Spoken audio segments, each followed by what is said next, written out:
ब्राह्मण रहते थे।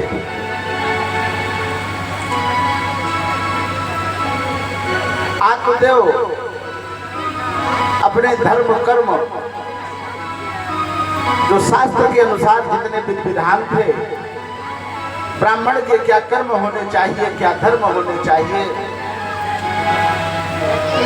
ठीक वैदिक परंपरा के अनुसार अपने जीवन का निर्वाह करते थे, जिनका नाम आत्मदेव था। तो भिक्षुको वित्तवान लोके तत्प्रिया धुंधली स्मृता स्वभाग स्थापिका नित्यम सुंदरी सुकुलोद्भवा। आत्मदेव महाराज भिक्षा मांग करके अपना घर का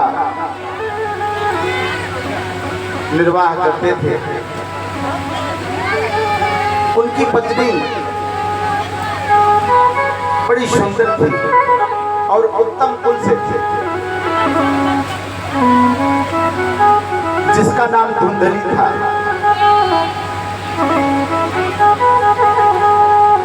अब वो अपने बात को हमेशा पुष्ट करती थी, जिताती थी। महाराज जी कहीं से भी घूम करके आवे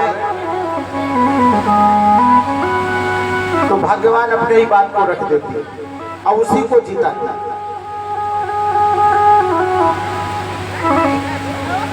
और उसका स्वभाव भी बहुत अच्छा नहीं था। वो दुनिया भर की बातें करने वाली थी, इधर की उधर, उधर की इधर, आपस में एक दूसरे को लड़ा देती थी। किसी को देखते कि इनके घर का काज-बाज बहुत सुंदर चल रहा है तो धुंधली वहां जाकर के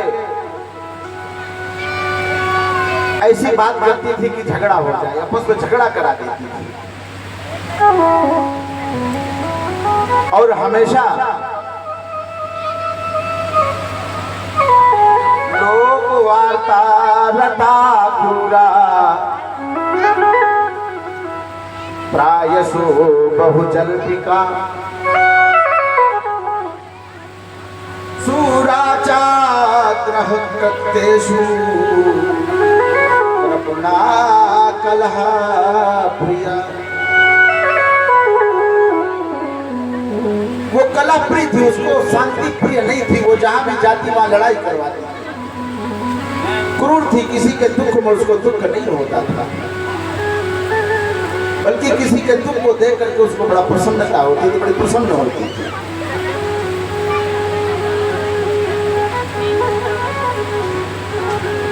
कहीं कहीं हम लोग भी अपने आसपास पड़ोस में देखते हैं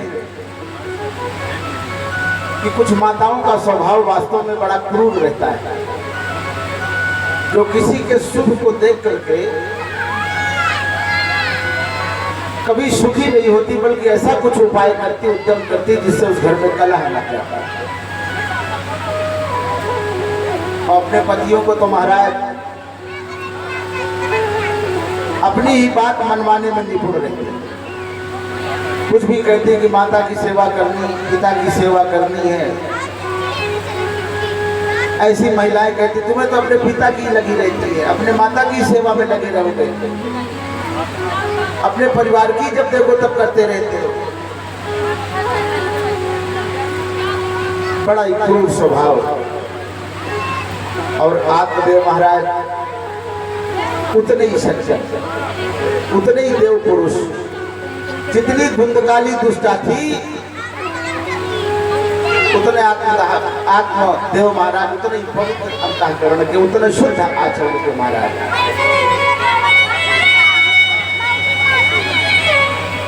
जस्ट उल्टा। ब्राह्मण देवता जो भी भिक्षा से पाते लाते और कहते, प्रार्थना करते कि हे देवी भिक्षा बनाओ, प्रसाद पाया जाए। क्योंकि वैदिक ब्राह्मण थे, श्रौत स्मार्त सभी यज्ञों को करते थे, कर्मों को करते थे। खज कर्म निपुण विप्रो मन मंत्र तंत्र विशारद, अच्छा कर्म करने वाले थे ब्राह्मण। ब्राह्मण के 6 काम होते हैं, ध्यान से सुनिएगा। ब्राह्मण के 6 कर्म होते हैं, कम से कम करना चाहिए। एक, विद्या पढ़ना, श्रोतव्यम मंतव्यम निधिध्यासव्यम। निधिध्यासन तभी होगा जब सुनोगे, पढ़ोगे, जानोगे। तो ब्राह्मण का काम क्या है? विद्या का अध्ययन करना, पढ़ना। दूसरा काम क्या है? पढ़ाना महाराज। उत्तम शिष्य मिल जाए तो उसको पढ़ाना, अधिकारी को देख करके उसको ज्ञान देना, ये भी ब्राह्मण का धर्म है। तीसरा, यज्ञ करना, मैंने हवन करना भी ब्राह्मण का कार्य है। आज तो सभी करते हैं। चौथा, यज्ञ कराना। यदि कोई अधिकारी मिलता तो उसको यज्ञ भी कराता। पांचवा, दान देना। दान भी ब्राह्मण को देना चाहिए। ये नहीं कि ब्राह्मण केवल दान लेना ही लेना सीखे कि भाई हम तो ब्राह्मण हैं तो केवल दान लेना जानते, नहीं, ब्राह्मण को भी दान देना चाहिए महाराज। जब देवताओं के ऊपर संकट आया तो ब्राह्मण ऋषि दधीचि के पास पहुंचे। महर्षि दधीचि से प्रार्थना किया कि हे ब्राह्मण देव, हे भगवान,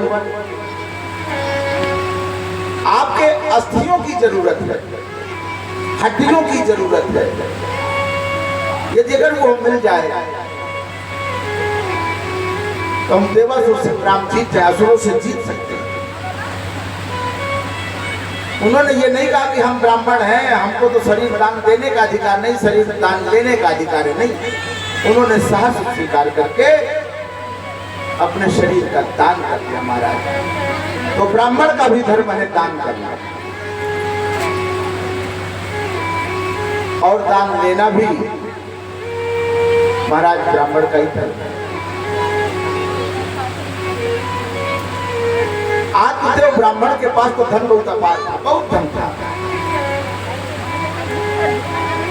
लेकिन एक दुख था, उनको संतान नहीं थी।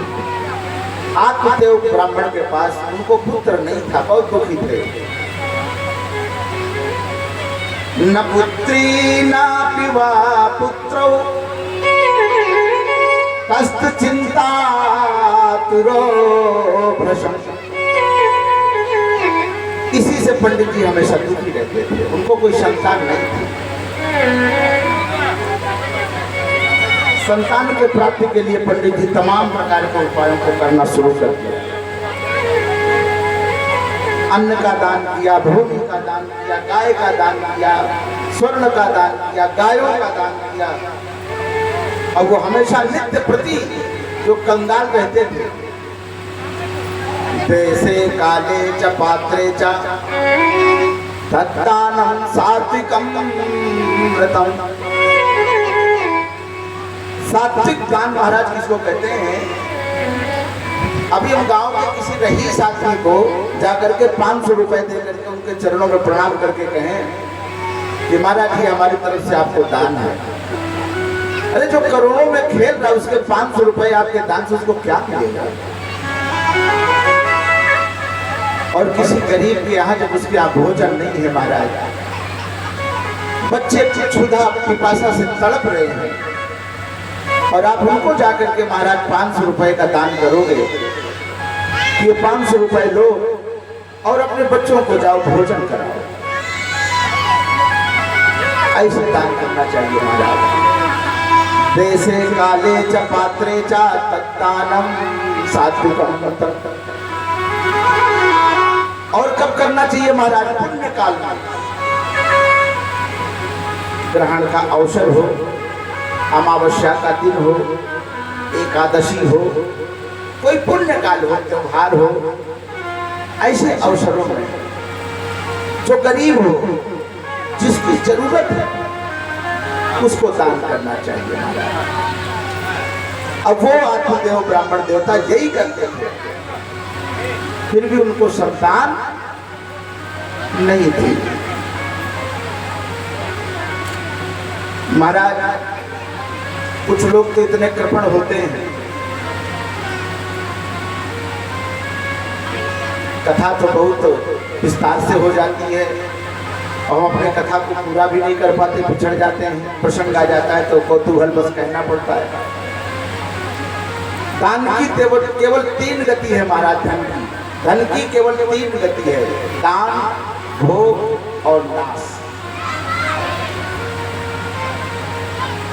यदि अगर धन को दान नहीं किया गया, भोगा नहीं गया, तो महाराज धन का विनाश ही होता है।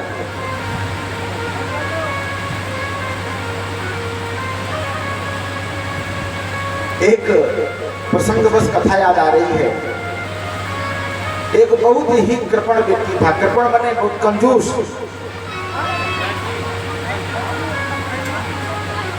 देव संयोग से उनका नाम था दानचंद,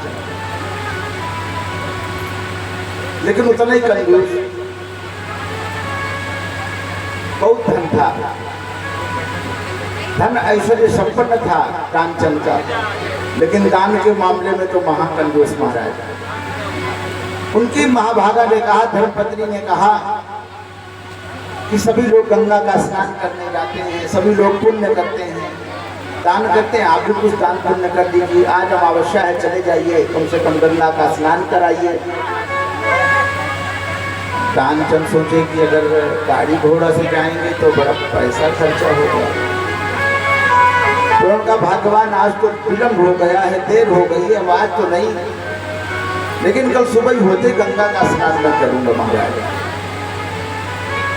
धर्मपत्नी ने बढ़िया सीधा निकाला, उसमें गुड़ इत्यादि सब बढ़िया सीधा निकाल करके कि जाना वहाँ गंगा के किनारे ब्राह्मण रहते हैं, गंगा पुत्र इत्यादि रहते हैं, उनको दान दे देना। और वहाँ किसी आश्रम में साधु संत होंगे, उनको भी कुछ दान कर